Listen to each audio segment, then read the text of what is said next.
महराज ज्योतिष गुरु फिर से हाजिर हूं आप लोगों की सेवा में और हर बार की तरह इस बार भी मैं एक नए विषय नए टॉपिक के साथ आप लोगों के समक्ष प्रस्तुत हूं। जैसा कि आपने स्क्रीन पे देख लिया होगा, आज का ये मेरा वीडियो है भृगु नंदी नाड़ी एस्ट्रोलॉजी और ये है वीडियो पार्ट 27। आज हम जो है भृगु नंदी नाड़ी एस्ट्रोलॉजी से रिलेटेड एक टॉपिक पर जो है हमारा वीडियो आज का आधारित होने वाला है और उसी पर हम बात करेंगे और देखेंगे कि किस प्रकार जुपिटर का अलग अलग राउंड में जब अलग अलग प्लैनेट्स के साथ उनका जब रिलेशन स्थापित होता है तो मोटे मोटे तौर पे हम इसे कैसे इन चीजों को समझ सकते हैं।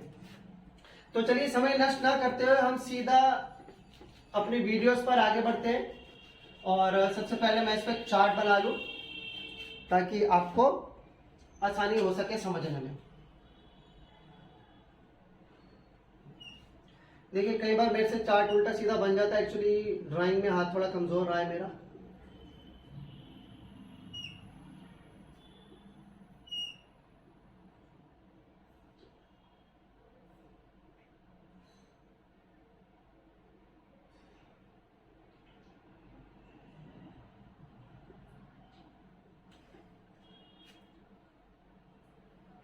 यहां पे है Rahu, that is moon, Ketu, Venus, Saturn with mercury, sun with Mars, कन्या का हाउस खाली है और यहां पर है जुपिटर। अब मान लीजिए कि यहां पे जुपिटर लगभग 28 डिग्री पर है। अब इसे ऐसे मान लीजिए that is the main horoscope. देखिए 28 डिग्री पे यानी कि एक तरह से समझो कि ये यहां से ही शुरुआत होगी, लेकिन ये प्लेसमेंट इसकी यहां पे है। तो आप इसे अगर आप डिवाइड करें पहले राउंड में तो 0 to 12, 13 to 25 और 12 से 24। इसके बाद ये अगर देखें तो 25 से 36 और ये अगर आप इसे क्लासिफाई करें तो 37 to 48 एंड सो इस तरह से ये हम आगे बढ़ते चले जाएंगे। तो चलिए सबसे पहले हम निगाह डालते हैं कि जब उसका फर्स्ट राउंड होगा तो यहाँ पे जुपिटर पे देखिए हम देख रहे हैं कि किस तरह से चार्ट को हम थोड़ा सा क्लासिफाई कर रहे हैं। तो किस तरह से हम मोटे मोटे तौर पे अलग अलग एज ग्रुप या जुपिटर के अलग अलग राउंड पे हम समझ सकते हैं कि इसके जो है मोटे मोटे तौर पे इसके जीवन में अगले से 10-12 साल में क्या होने वाला है। जुपिटर इज इन तुला साइन, लिब्रा। तुला के अंदर जो है जुपिटर विराजमान है। 1 2 3 4 5 इसका रिलेशन वीनस के साथ बन रहा है या वीनस का एस्पेक्ट जो है ये समझिए कि अपनी राशि के साथ बन रहा है। लिब्रा इज लग्जरी साइन, ये लग्जरी साइन है। तो आप कह सकते हैं कि जातक का जो जन्म है वो एक बहुत ही रिच फैमिली में या आप इसे कह सकते हैं कि बहुत ही जिसे हिंदी में कह सकते हैं कि भव्य परिवार में इस जातक का जन्म हुआ है। यहां पर जुपिटर का रिलेशन वीनस के साथ भी है, केतु के साथ भी है। ये जुपिटर की ये वीनस की अपनी राशि है जहां पर वीनस जो है रिलेशन बना रहा है तुला राशि के साथ मिथुन साइन के अंदर बैठ के। यानी कि इस जातक की भव्यता या इसका जो रिचनेस है या जिसे हम कहते हैं कि सभ्य समाज से जुड़ा व्यक्ति, इसकी ये जो चीज है वो कंटिन्यू रहेगी उम्र भर, क्योंकि वीनस अपनी ही राशि को यहाँ पे स्ट्रॉन्ग कर रहा है जहां पर जुपिटर जो है नेट्रल पोजीशन में जहां पे बैठा है। लेकिन वहां पे केतु भी है तो केतु कहीं ना कहीं इसकी इस चीज पे ब्रेक जरूर लगाएगा।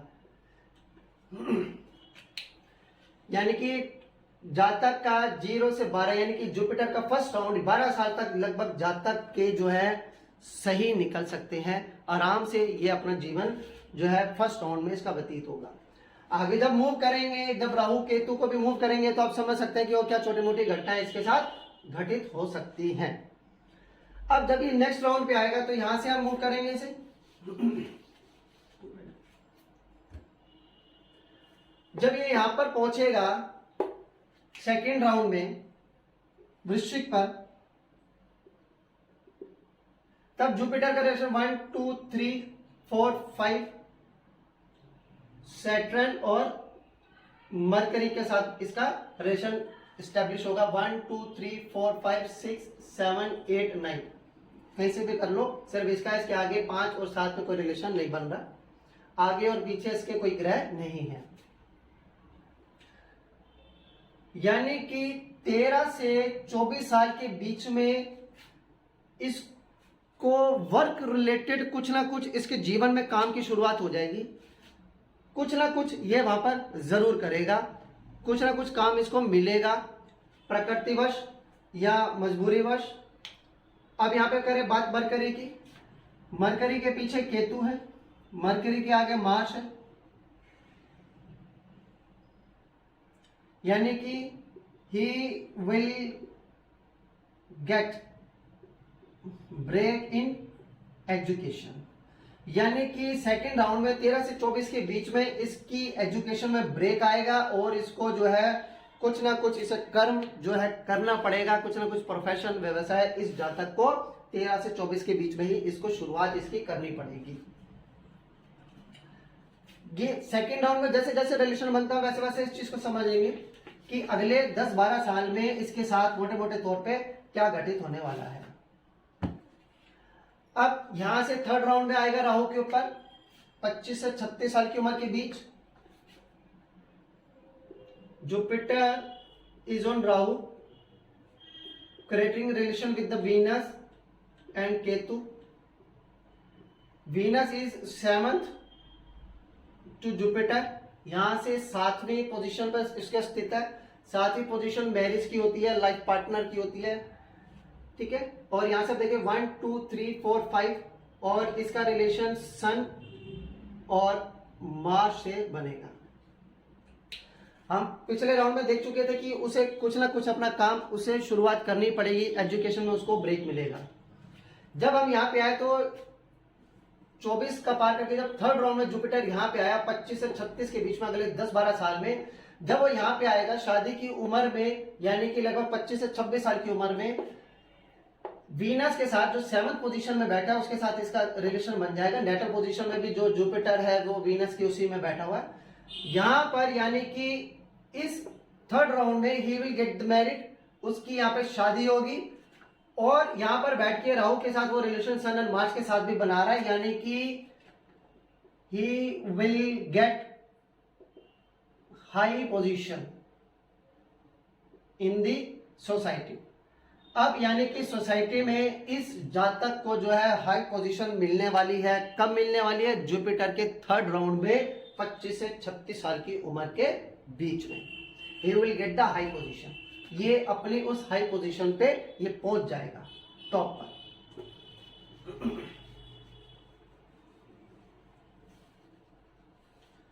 अब इसका नेक्स्ट राउंड होगा इसका 37 से 48 के बीच में। तब ये मूव करेगा मून पर, यहां से 1 2 3 4 5 खाली है, 6 7 फिर से रिलेशन बनेगा सैटर्न विद द मरकरी। इसकी एज देखिए 37 से 38 के बीच में। एक चीज मैं आप सबको बता दूं कि जब भी जुपिटर मूव करता है और जब भी वो उस पोजीशन पर पहुंचेगा, किसी भी राउंड में पहुंचे जहां पर चंद्रमा बैठा हुआ है, तो वो जो 12 साल होते हैं वो उस जातक के आप कह सकते हैं कि अ लॉट ऑफ इवेंट्स जो है उसकी जिंदगी में, उसके जीवन में घटित होते हैं। इट विल बी गुड और बैड, वो अच्छे या बुरे कुछ भी हो सकते हैं। वो आप जो है उनका किस किस प्लेनेटरी पोजीशन के साथ संबंध बनना है, या जब वो आगे आगे मूव कर रहा है, या फिर राहु केतु का और शनि का कहाँ का पोजीशन में उनकी प्रोग्रेशन हो रही है, उसे आप समझ सकते हैं। लेकिन वो जीवन उस जातक का सबसे बड़ा एडवेंचरस पार्ट होता है, जहां पर मून बैठा हो वहां पर उस और जुपिटर वहां से अपना कोई राउंड अगर शुरू करे तो। यानी कि 37 से 48 साल के बीच में इस जातक का जो ये जीवन है बहुत ही एडवेंचरस निकलने वाला है। देखिए सिंपल, जुपिटर और मून बहुत ज्यादा यात्रा पर ये जातक रहेगा।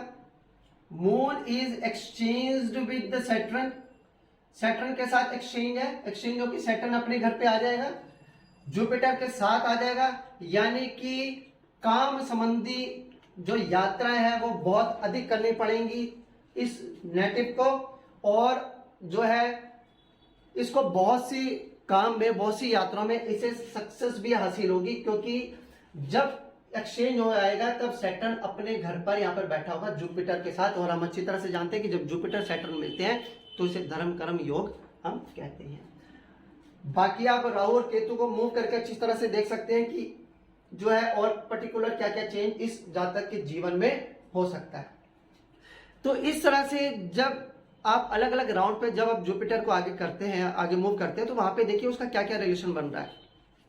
देखिए हमें 5, 6, 7, 9, 2, 12 सिर्फ ये नहीं कंसिडर करने, क्योंकि जुपिटर जहां बैठा होता है वहां से आप, क्योंकि हम लगन तो जुपिटर से ही मानते हैं, तो वहां से आप देख सकते हैं जैसे कि राहु बैठे तो 1, 2, 3, यानी कि जो तीसरे घर में जुपिटर से तीसरे में राहु है, चौथे में मून है, इस तरह से आप काउंट कर सकते हैं 1, 2, 3, 4, 5, 6, 7, 8, 9, 10, 11, 12, और आप इस तरह से पता लगा सकते हैं कि जीवन के किस हिस्से में या किस राउंड पर जुपिटर, ये जो प्लैनेटरी पोजीशन बैठी है वहां पर जब जुपिटर राउंड है तो किस राउंड में, किस मेलेफिक हाउसेस में जो है इन ग्रहों की प्लेसमेंट हो रही है, क्योंकि वो पार्ट उस जातक का जो है क्रूशल हो सकता है, उस पार्ट में उसे मृत्यु तुल्य कष्ट मिल सकता है। मान लीजिए कि जुपिटर किसी राउंड में है और वहां से राउंड जब हम काउंट कर रहे हैं तो ज्यादातर जो प्लैनेट्स हैं वो 6, 8, 12 में ही पहुंच रहे हैं, तो वो जो है वो राउंड उस जातक के लिए क्रूशियल हो सकता है। तो इस तरह से आप किसी भी चार्ट को देखकर उसका रिलेशन बिल्टअप करके आसानी से पता लगा सकते हैं मोटे मोटे तौर पर कि अगले 10-12 साल में इस जातक के साथ ये सब घटनाएं घटित हो सकती हैं। मोटी मोटी घटनाओं की हम बात कर रहे हैं, जब हम बारीकी से देखेंगे तो नेचुरली तब हम जुपिटर को एक एक हाउस आगे करेंगे, इसी तरह से हम सैटर्न को भी चलाएंगे, और इसी तरह से हम राहु केतु को और बाकी जो प्लैनेट्स होते हैं उनके साथ भी रिलेशन किस प्रकार का बिल्डअप हो रहा है ये हम उसे जरूर देखेंगे। चलिए मित्रों, ये छोटा सा वीडियो था और मेरी कोशिश थी आपको इसके बारे में समझाने की कि किस तरह से आप एक हाउसेस में जब जुपिटर को करते हैं तो रिलेशन बिल्डअप करके किस तरह से मोटे मोटे तौर पे आप प्रेडिक्शंस को समझ सकते हैं। कैसी लगी आपको जानकारी मुझे बताना ना भूलिएगा। अगर आपको अच्छा लगा तो इस वीडियो को लाइक कर दीजिएगा, और हाँ, अगर आपने अब तक मेरा चैनल सब्सक्राइब नहीं किया है तो कृपया से सब्सक्राइब कर लीजिए, क्योंकि आपका एक एक सब्सक्रिप्शन मेरे लिए आपके आशीर्वाद की तरह होता है, आपके प्यार की तरह होता है, मुझे प्रेरणा मिलती है इससे आप लोगों के लिए आगे काम करते रहने की। चलिए मित्रों, मुझे अब आगे दीजिए, अगली बार फिर एक नई जानकारी के साथ मैं आप लोगों के बीच में हाजिर हूंगा। तब तक के लिए जय माता दी।